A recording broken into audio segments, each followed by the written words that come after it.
Hello বন্ধুরা, গোপাল রান্নাঘর থেকে আজকে আপনাদের সাদর আমন্ত্রণ জানাচ্ছি আরেকটি নিরামিষ আইটেম।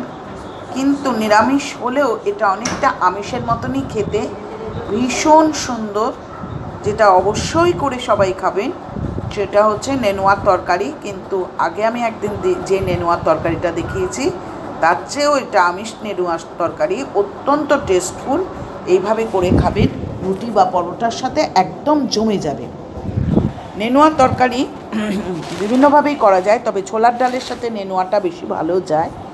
সুতরাং এটা খেয়ে দেখবেন যে কী অপূর্ব এটা খেতে লাগে, কী অপূর্ব এটার টেস্ট, আপনি চেহারা দেখেই বুঝতে পারছেন। এবার সেটা আমি কিভাবে করছি, নেনুয়া কী সেটা তো আমি আগেই দেখিয়েছি। প্রথমে আমি হাফ কাপ ছোলার ডালকে নুন আর হলুদ দিয়ে সেদ্ধ করে নিয়েছি, দেখতে পাচ্ছেন বন্ধুরা, আধ ফাটা অবস্থায়। নেনুয়াগুলোকে একটু পাতলা করে কেটেছি, দুটো পেঁয়াজকে কুচিয়ে রেখেছি, রসুন বাটা, আদা বাটা এবং টমেটো বেটে রেখেছি। এবার কি করছি, কড়াইয়ের মধ্যে সাদা জিরে, তেজপাতা এবং শুকনো লঙ্কা ফোড়নে দিলাম। ফোড়নটা যখন ভালো করে ভাজা হয়ে গেল, সেই সময় আমি যে পেঁয়াজ, দুটো বড় সাইজের পেঁয়াজ কুচিয়ে রেখেছি সেটা দিয়ে দিলাম। তারপর পেঁয়াজটাকে ভালোভাবে ভাজতে লাগলাম। দেখেছেন বন্ধুরা, পেঁয়াজটা ভালো করে ভাজতে হবে, কারণ পেঁয়াজটা কাঁচা থাকলে কাঁচা গন্ধ লাগবে। এবার দেখুন, 1 চামচ রসুন বাটা দিয়ে দিলাম আর 1 চামচ আদা বাটা দিয়ে দিচ্ছি। ঠিক আছে, এবার দেখুন আদা বাটা রসুন বাটা সমেত পেঁয়াজ কুচিটাকে ভালো করে ভাজতে শুরু করলাম। এরপর আমি 1 চামচ নুন দিচ্ছি। ঠিক আছে, নুনের পরিমাণটা বেশি দেবেন না, কারণ আপনি ছোলার ডালটাও সেদ্ধ করেছেন, আধ ফাটা অবস্থায় যে সেদ্ধ করেছেন সেটাও নুন দিয়ে করেছেন। এরপর এটা ভালো করে নেড়ে যখন দেখলাম পেঁয়াজটা বেশ লাল লাল করে ভাজা হয়ে গেছে, তখন আমি টমেটো পেস্টটা দিয়ে দিলাম।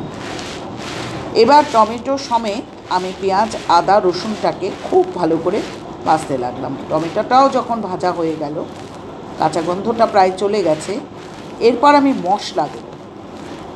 এবার কি মশলা দিচ্ছি, আমি 1 চামচ হলুদে গুঁড়ো দিলাম, দেখতে পাচ্ছেন।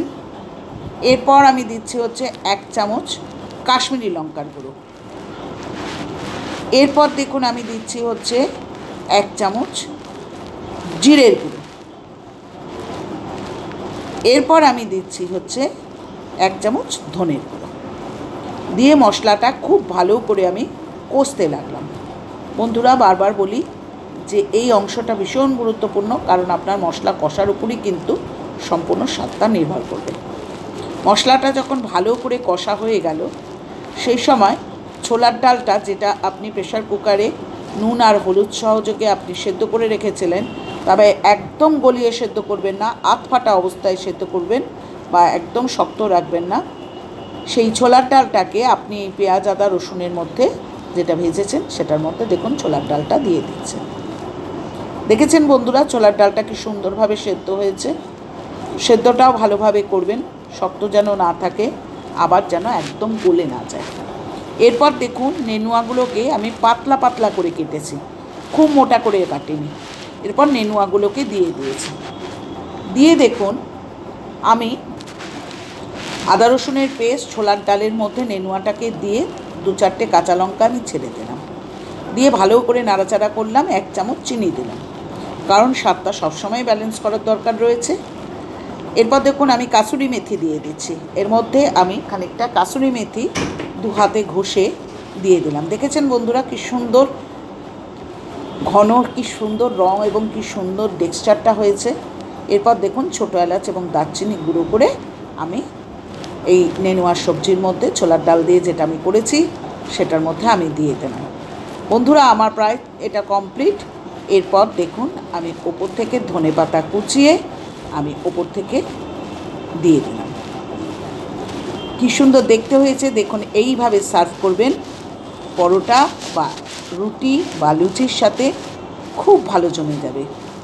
একবার অন্তত আমার রিকোয়েস্ট থাকলো এই আইটেমটা করে খাবেন, খেলে দেখবেন সত্যি অপূর্ব লাগছে। আপনি যে কোনো মাছ মাংসের স্বাদ আপনি ভুলে যাবেন। আমিষ আইটেম হিসাবেও আপনি এটা যথেষ্ট ভালো লোকজন আসলে বা গেস্ট আসলে আপনি করে খাওয়াতে পারবেন। বন্ধুরা, আমি এরকম নিত্য নতুন আইটেম নিয়ে আসছি, সুতরাং আমার আইটেমগুলো যদি পছন্দ হয়, আবার বলছি চ্যানেলটি সাবস্ক্রাইব করুন, লাইক করুন, কমেন্ট করুন, শেয়ার করুন। আপনাদের সহযোগিতা আমার বিশেষ প্রয়োজন। ভালো থাকবেন, আজ আসি।